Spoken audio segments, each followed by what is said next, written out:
Hi, I'm D-Face, also known as Dean Stockton. I've stickered, posted, painted and generally made a mess on things all over the world. Over the years I've created more than 130 murals, I've had exhibitions, museum shows, created album cover art, made sculptures, painted race cars and a whole lot more in between. If there's a surface, chances are I've wanted to deface it. And yes, if you spotted this wing thing in the wild, well, that's a D-Dog. I don't see it as vandalism, more street improvements. And by the way, Mum, it just fell on there. On this episode, we're rewinding a bit to 2025 to follow the journey of my latest piece of public sculpture. From climbing into the marble mountains of Carrara to choosing the perfect block of marble, to working with a master craftsman blending century-old techniques with modern processes, and finally shipping the finished piece across to Paris. It's all part of an ongoing exploration of life, death, permanence and impermanence, and what we leave behind. Join me as we follow the making of a sculpture from raw marble to the final reveal.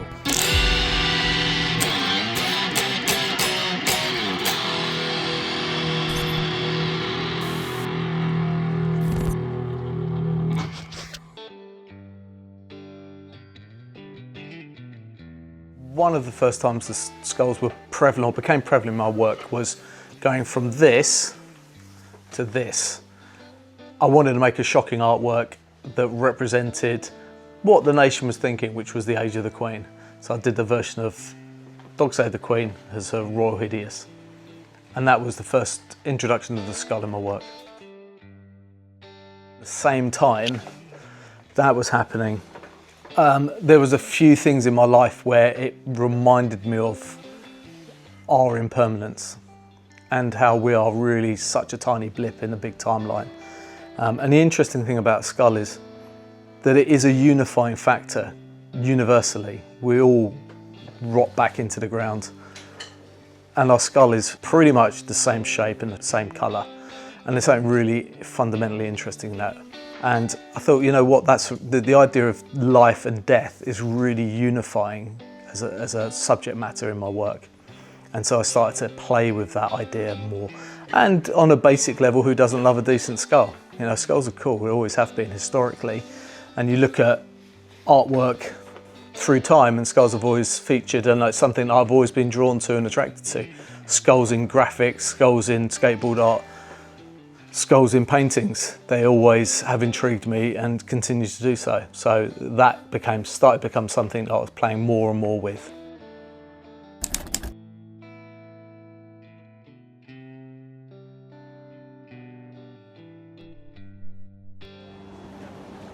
Fucking rotisserie chicken, hell yeah. We are here 2024 at the Petit Palais. Really the project was to have as much impact and take over the Petit Palais as I could. So big wings on the front entrance of the building, a concrete spray can as you entered, and then to interact with as many of the sculptures as we possibly could, like a sort of unsanctioned collaboration with past artists. So we put wings on all of the plaster and marble sculptures that are part of that permanent collection. And in that we were trying to interact and place things that were subtle and hidden. And one of them was the skull with wings, which we painted to look like it was made of marble and placed at the bottom of a sculpture that had a serpent running around the base of it. And the skull sort of sat there so perfectly, it looked like it belonged. And that was the trigger to make the larger marble sculpture. We'd already planned this mural project in Livorno, Italy, and that we're going down to paint. And it suddenly dawned on me that we were going to Livorno and maybe Livorno would be close to Carrara. And when we looked up on the map, it turns out it's like an hour's drive apart. So we were like, okay, cool, we're gonna come and paint the mural in Livorno.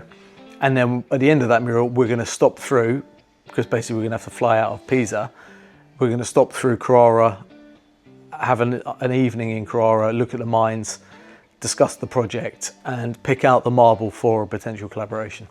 Carrara is a really cool place. I mean, the history it has alone, the school they have in Carrara town, which is, you know, very famous for teaching the history of sculpture, the nuances of marble, the area the marble comes from, and all of the amazing artists that have gone through and been there and studied there is incredible. The town itself is incredible. The mines are absolutely mind-blowing. You know, they are cathedral-sized slots cut into the mountain that you can venture into. The bigger theme of my work is impermanence. You know, more about working within the public domain, working within the streets. That nothing is permanent. It's either being attacked by nature or weather, or attacked by the systems that deem it that it shouldn't be there. So the very nature of urban art, street art, graffiti, whatever, has always been the impermanence of it, and that's the beauty of it too. But as I've got older, I've started to look at, maybe it'd be interesting to explore things that have a life that's way longer than mine. And whilst the canvases, of course, they will, in terms of public domain work, that's probably unlikely. I don't know how long the murals will exist.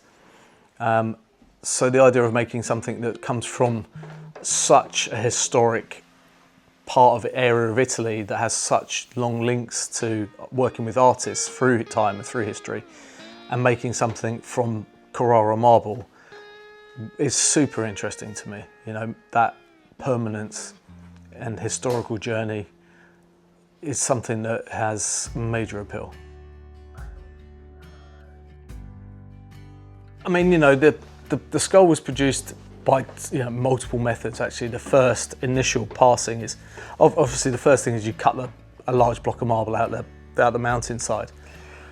The second part of it is actually now production ability of using CAD and these incredibly 8-point articulated robots that can carve enables the production of these things to be, expedited infinitely, to be honest with you.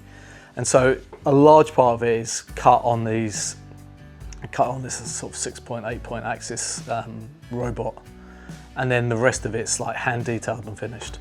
So part of that process was going to the workshops and seeing how they work, experiencing that firsthand, trying our hand at it, seeing this machine manufacturing, cutting, which I hadn't expected. That's not how I expected it would be made, but it makes so much sense when you're there and you're witnessing it. And the detail and the accuracy it can get is incredible, absolutely insane. Yeah, so initially the plan was and the plan still is, to have two sculptures, a pair of sculptures that twin Paris and Carrara, Italy, both for the public domain. The one in Paris was probably going to land at District 13 and form part of an art sculpture walk. But then with We Are Still Here suddenly becoming a fact, it was going to happen. It was talked about and there was some uncertainty on whether it was going to happen, and suddenly it was like, yeah, it's happening. That sculpture suddenly had the possibility or the ability to be displayed in the permanent collection at the Petit Palais, and it was such a perfect fit, having the origin of it having been formed as part of the first exhibition to being the production completed and then displayed as a final sculpture in the second version of We Are Here. It kind of felt fully like the full circle, it was complete. So it went from Carrara to Paris and then into the Petit Palais. Obviously there's a huge amount of costs involved in making those public pieces of art. Just the materials alone is huge. So in order to try and recoup that cost, and also to do something that people can also own, I mean, it's not practical to own a 2-ton marble skull. Not for everybody anyway. So we've created a small edition. So there's a black version and the Carrara white marble version, like a yin and yang.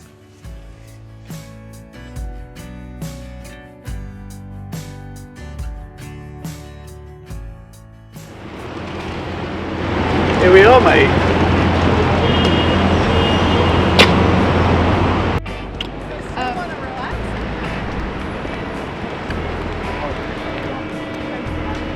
Here we are, Petit Palais, which is opposite the Grand Palais, historic Paris museums. And I guess this is the journey that urban art has brought us along. We go from the streets, from the ground, to these amazing institutions which are now embracing urban art. Maybe a little bit of a push they've had to get there, but this is round 2. This is We Are Here, part 2, or We Are Still Here. We've been to Carrara, we've got the marble out the mountain, we've carved it, sculpted it. It's been on its journey and it's arrived here at the Petit Palais as part of the permanent collection amongst other amazing sculptures. So it's like an amazing, incredible opportunity. Really cool. Yeah, it's awesome. Really fucking cool.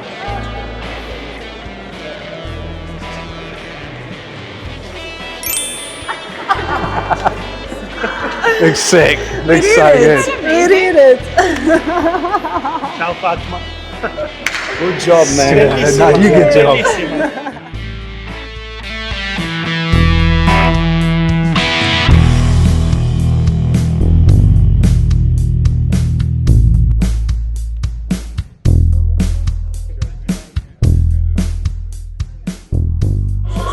Oh, you've got Vils, Space Invader again, Retina, Shepherd, Hush, Tristan, Pose, Jace,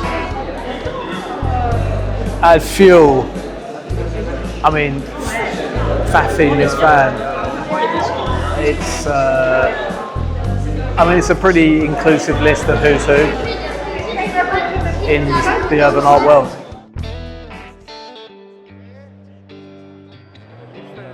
First time meeting you.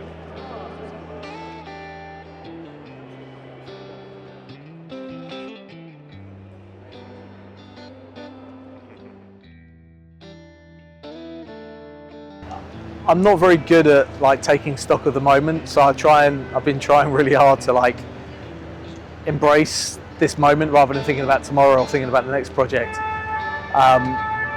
It's an amazing situation, dude. It's absolutely incredible. It's really thanks to Mehdi and Fatma from Galerie Iterance here in Paris, who I show with, because they've really pushed and pushed and pushed to make this happen. They had the old mayor of Paris on board. They were very positive about what urban art can do. They've seen what it's done in District 13 with the murals, and they've seen the reception that this work gets and the genuine following that it has. So, you know, it's thanks to the strength in numbers, really. This is all about the people that have made the art, still continue to put art in the public domain, and those people that have backed it and try and support it and try and bring it to a bigger audience. So, you know, I'm very humbled by it. I never could imagine for 1 minute that my journey as an artist would bring me to such prestigious places. So yeah, I'm just enjoying the moment. Planning a trip to Paris? Be sure to go check out We Are Still Here at Petit Palais. It's on until the 20th of September. It's free to enter, no need to book. Go check it out. Be sure to like and subscribe.